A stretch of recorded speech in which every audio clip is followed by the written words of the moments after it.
which is why you can't have that one stereotypical thought about mental health. You have to know that it's different for everyone, that it keeps evolving, and people have different ways of expressing them. So as I said before, compassion is the key to understanding those problems. And before you help anyone else or help yourself, you should educate yourself about it. So what have we spoken about today? I'll quickly summarize and go through the key points that we've addressed today. One, we spoke about the stigma around mental health and how it can be addressed through creating safe spaces. And we also focused on how safe spaces are concepts that are subjective and differ from one person to another. Secondly, we spoke about getting access to mental health and how we can make mental health more accessible to individuals regardless of their identities. We then spoke about how it is important to be compassionate of people around us and how compassion fatigue is a thing and that needs to be addressed. And we also spoke about how we need to educate ourselves and others about mental health so that we can overcome all of this stigma and all of this, all of the difficulties surrounding addressing mental health issues. So it was a great panel today. At the base of this stack, tackling mental health issues requires a change in mindset, and at the very least, the ability to adapt to flexibility. We will leave you with that thought. Thank you very much for listening to us, and have a wonderful evening ahead. Thank you once again.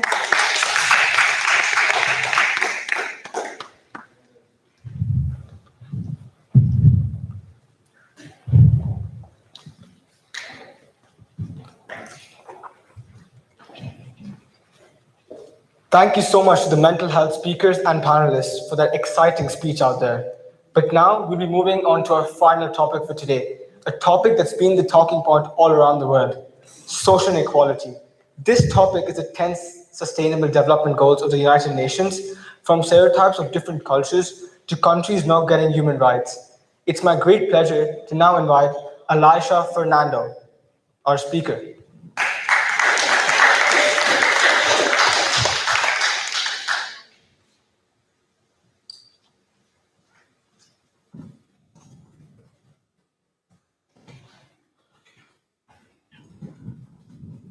Did you know that the world's top 1% have more than twice as much wealth as 6.9 billion people combined, while more than half of humanity lives on less than $5.5 a day?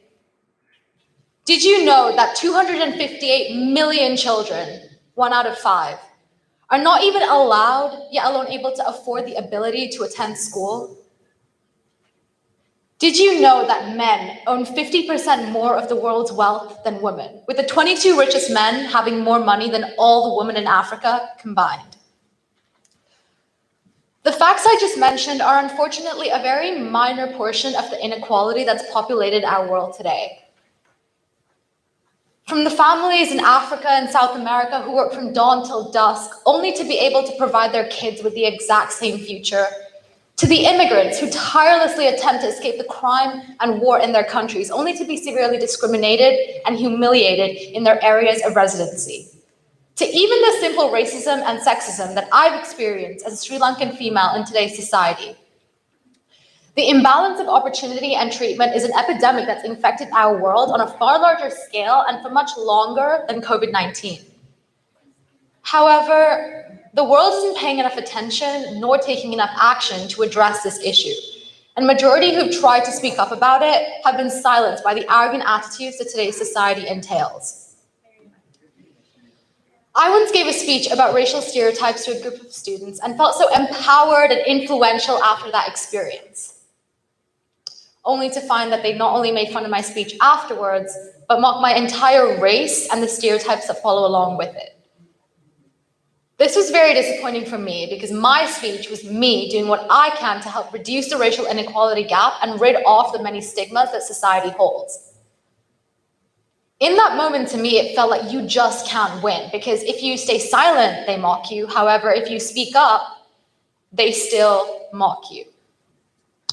While that is a more dramatic example, sometimes even simply entering a room and not having people speak to you, knowing it's because you're different, is a very draining thought that millions of people around the world go through every single day.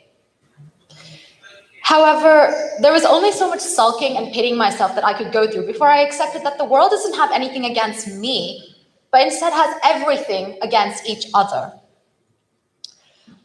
Whether it be the violence inflicted against Asian Americans in America, or the overworked, underpaid, and exploited sweatshop laborers in Bangladesh and our similar third world countries, or the police brutality consuming the citizens of Myanmar.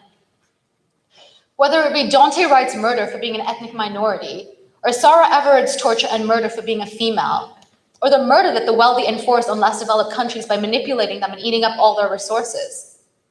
What is it that needs to be done? Who is it that needs to be taught, and where is it that the first step needs to take place? Well, in my opinion, it's the younger generation, our generation, who need to speak up, take action, and be the voice that enforces a change towards our future. And that begins with education, enlightenment, and awareness. When the world tells us that we are the future, let's ensure we hold them accountable to their words. Let's use our voices, actions, and at times even our silence to pass on strong and powerful messages. Messages that the so-called adults, societies, and powers be cannot ignore. For me, this speech, this discussion, this platform, this opportunity is a step towards educating people. The recent increase in Instagram posts about various events and issues around the world being shared on people's stories is a step towards creating awareness. Involvement with your community and global counterparts, watching the news, and reaching out to individuals is a step towards enlightening others. And with that, I encourage you and I welcome you. If you feel like you're up for it, then it's important that your activism and opinions aren't subdued and you do things in real life to help address this dramatic inequality gap. There's something big or small that each and every single one of you can do to help society, be it children, women, ethnic minorities, or anyone marginalized. Be the change that you want to see. Thank you. Thank you so much, Elisha, for that heartfelt speech. To end the day off, I would now like to invite our last panelist of social inequality, Tejal Gupta, Ashuta Chaturvedi, Ayan Sule, and Alan George, alongside our speaker, Elisha. Thank you.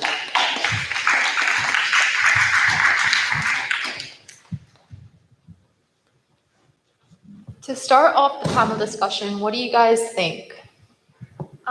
So starting off with Elisha's point on Sarah Everard, she was murdered and after being kidnapped by a police officer.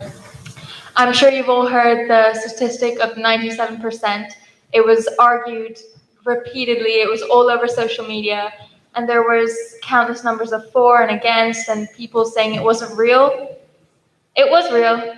97% of over 1,000 women in the UK aged 18 to 24 have experienced some sort of sexual harassment in a public space. 97%. That's of 1,000 women, and that's from 18 to 24. What about all the people younger? What about all the women older? What about all the women that weren't taking part in the study? That was 97%, and it wasn't even all the women in the UK.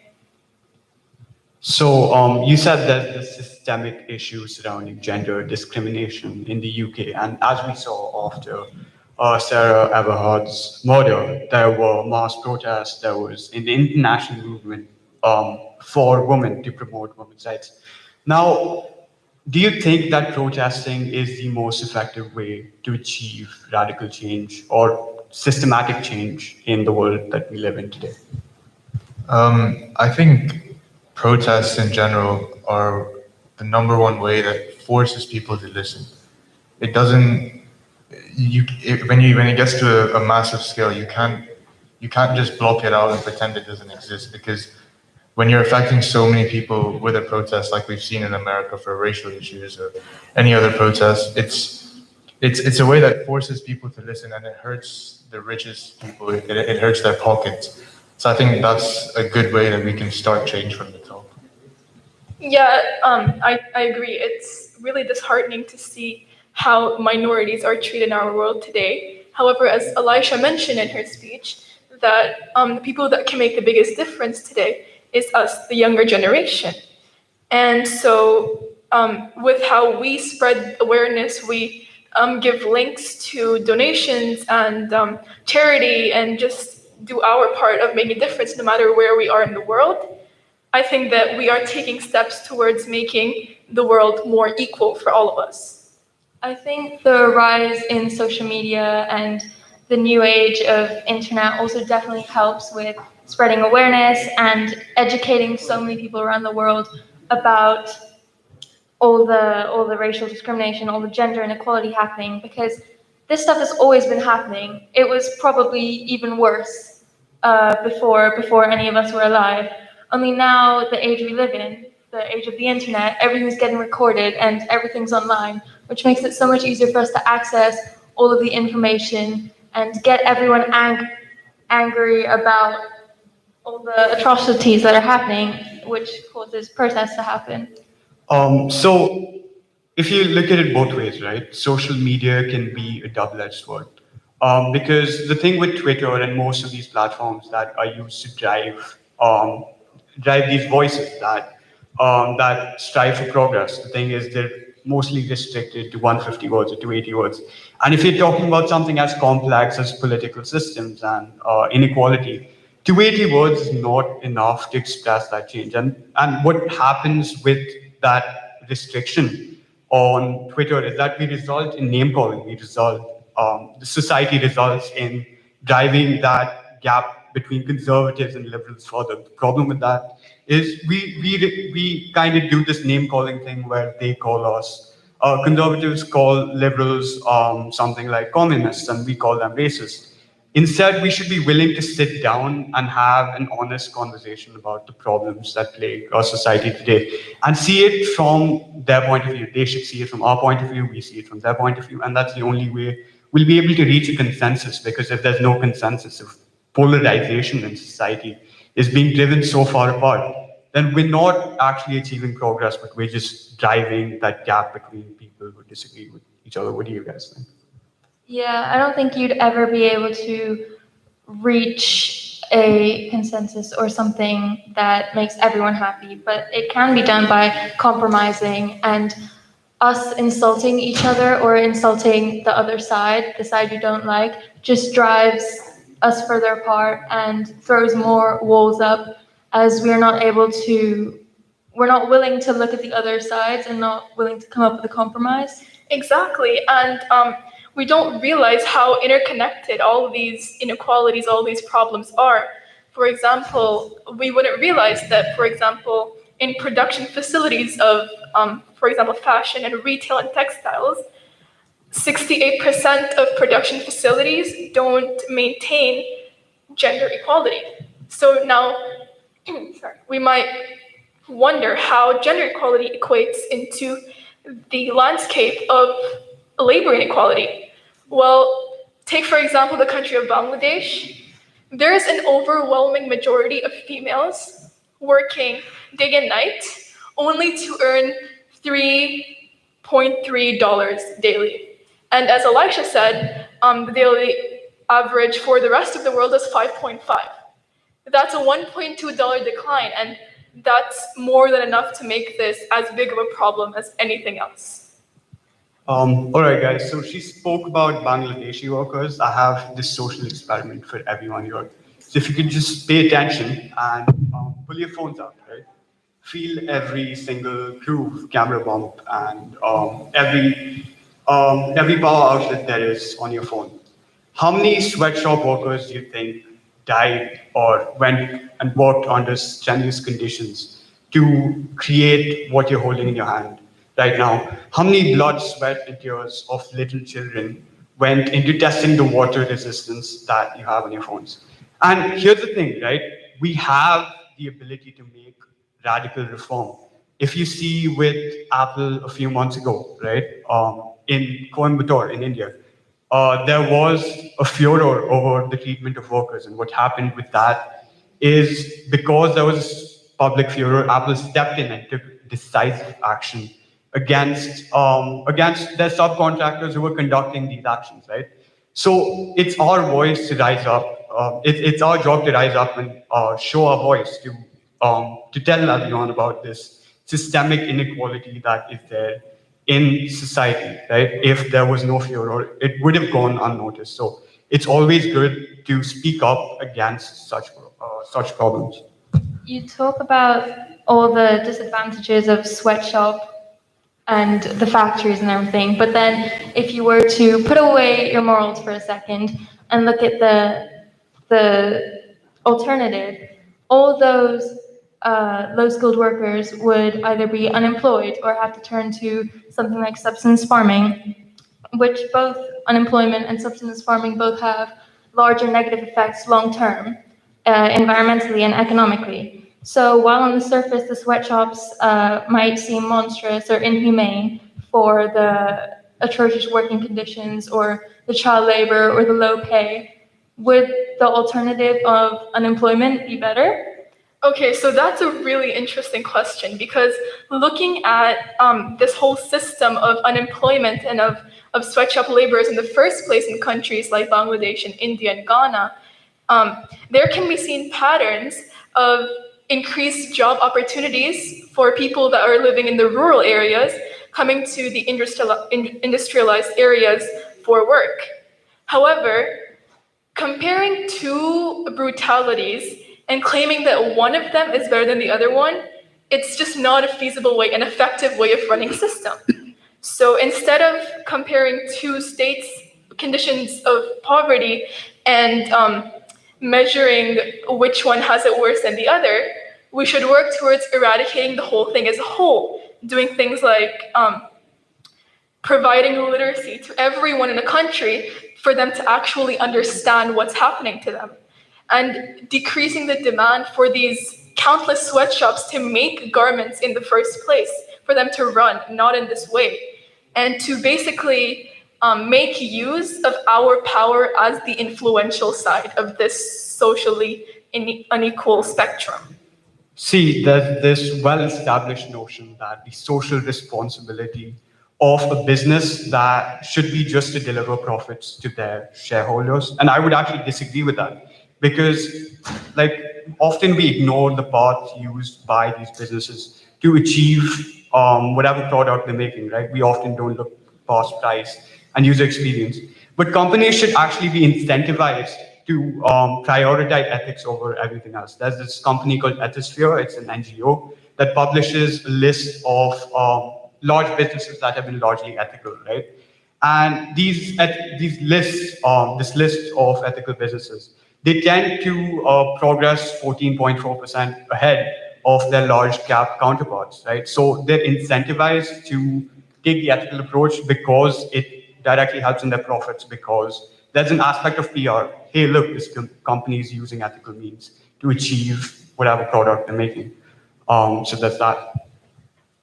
So how would you say something like capitalism and large MNCs, how would that contribute to inequality worldwide? So like we've been echoing the same things again and again. The workers under most large companies, I'm not saying all, most large companies, they work under inhumane conditions. They work long, strenuous hours. They deny their wages, and most importantly, they go down this path of depression, and they go down this path where they're not able to give enough back to their family. So the idea behind, I'm not saying capitalism is bad, right? There's good things to it and then there's bad things to it, right? But it's always good to hold the people, the rich and powerful, accountable for their actions. Like I said earlier with Apple, the furor in India caused them to suspend temporarily their activities and then resume again after they investigated what was happening. So as young people, right, we have the power. We have all these platforms, Twitter, Instagram, and many, many more, right? We should be willing to sit down and have a conversation about many of these things that plague our society today. Yeah, I agree with that. And adding on to this whole topic of like capitalism and equating it to the concept of social inequality, um, economic class is the most prominent form of stratification and classification in the world. So the something that everyone can make out is if someone's rich and if someone's poor. And in today's world, there's this talk of how the rich are only getting richer and the poor are only getting poorer. And getting to the root of this cause is essential because if if we need a way for the poor to climb up to the ladder for them to have their voices heard, clearly something in the system is wrong. Clearly something is lacking, due to which only one side of the spectrum is being treated to the bare minimum, to the most tolerable of humanitarian rights that every single human is obligated and has a liberty to invoke but can't. A good example to be would be to use the country we're living in right now, the UAE. Last month, I went for my first dose of the COVID vaccine. And the thing was, I was under a roof with people of different economic classes, right? Laborers, CEOs of different nationalities, right? People from all walks of life. And everyone was being treated with the same care, same intensity by the healthcare workers because in their eyes, we're all equal. We all have the right to that COVID vaccine. We all have the right to that particular means of healthcare. Now you compare that to the situation back home in India, where certain people aren't getting the vaccines, where the poor people are having it harder than the people that are more economically affluent. I don't think that should be the case. If it's something like healthcare, it should be universal for all. Everyone should have the right to get healthcare from their government. Adding on to Tejol's point of how the system is inherently flawed and corrupt, moving back onto Sarah Everard, just to round up, she was killed and murdered by a police officer, I'm sure you know. Why are women and ethnic minorities, like in America, the police brutality cases are through the roof? Why are people like this being subject to violence by the people who are supposed to be keeping us safe? How are we supposed to be trusted and feel safe in a society when the people who are supposed to be keeping us safe and taking care of us are basically the ones killing us and putting us at the risk? I think that's the biggest problem is accountability. Everyone feels like they're protected by the law or they have some sort of barrier that prevents them from being held accountable for what they've done or allegedly done. So I think the first and best step that we can all take is holding each other and ourselves accountable for whatever mistakes we do make. So we encourage you to look at the racist or sexist behavior, even the microaggressions that you display every day, and try to call yourself out on that and just work towards becoming a better person and eventually living in a better society. To end this panel discussion, we'd like to leave everyone with a thought. Think about the small things you can do to make a much bigger difference towards the social inequality gap and human rights in society right now. Thank you. And at the same time, try to go out and support your small businesses instead of buying products from companies that tend to treat their workers like Willy Wonka treats Oompa Loompas. Thank you.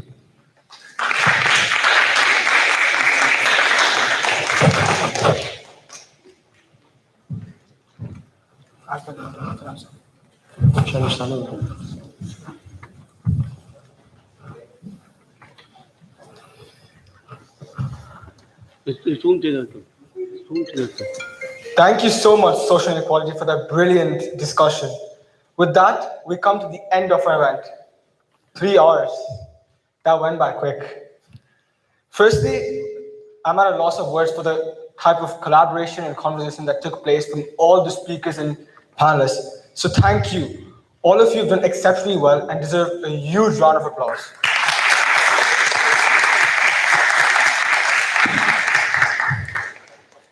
Working with all of you in the last 3 months has been an honor, with each one of you having incredible ideas and perspectives that was portrayed here today.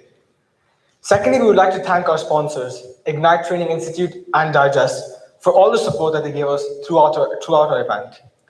Next, to the Taj JLT for facilitating us and supporting us here today with this incredible venue. And how can I forget Masood, Muskan, Salim, and Darsh? You all have been the backbone of our event. From Muskan making late night posts to Masood being there 24/7 to communicate or call. It's been a pleasure to work with you. And finally, how can I forget Bharat and Ishan? I don't know where to start from, but I'm just going to say it's been a privilege to be working along both of you. With that, I would like to say thank you. And thank you so much, ladies and gentlemen. Enjoy the night. Thank you. Thanks a lot, Krish. Today has been a wonderful display of student ingenuity, ideas, and erudition. And hearing the brilliant, incredible speeches and discussions we've had today, I, for one, it has given me a lot more to think about and reflect on in regards to how the world is currently now changing, how control or delete, a fresh start, is taking shape in our world. We never imagined that we go from just us 3 students meeting once to now addressing these brilliant students in front of us, as well as the wider community at EYP's first event. It has truly been a roller coaster at times. And for us today, it only marks the beginning of our future endeavors. And hopefully, today marks the beginning of new ideas, new innovations, and perhaps most importantly, new friendships. So thank you very much to every single person who has made today possible.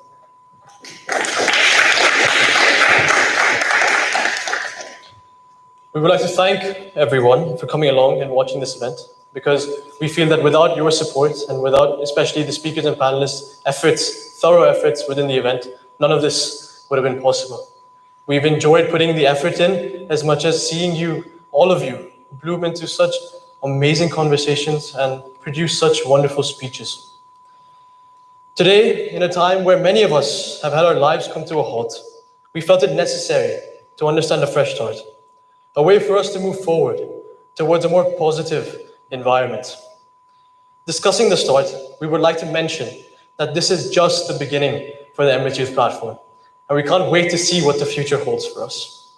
To all the speakers, panelists, families, and teachers who have always supported us, to those watching, thank you. Thank you for being a part of our journey, and we hope to see you all further down the line. Have a lovely evening. Have a good evening. Thank you. Thank you very much.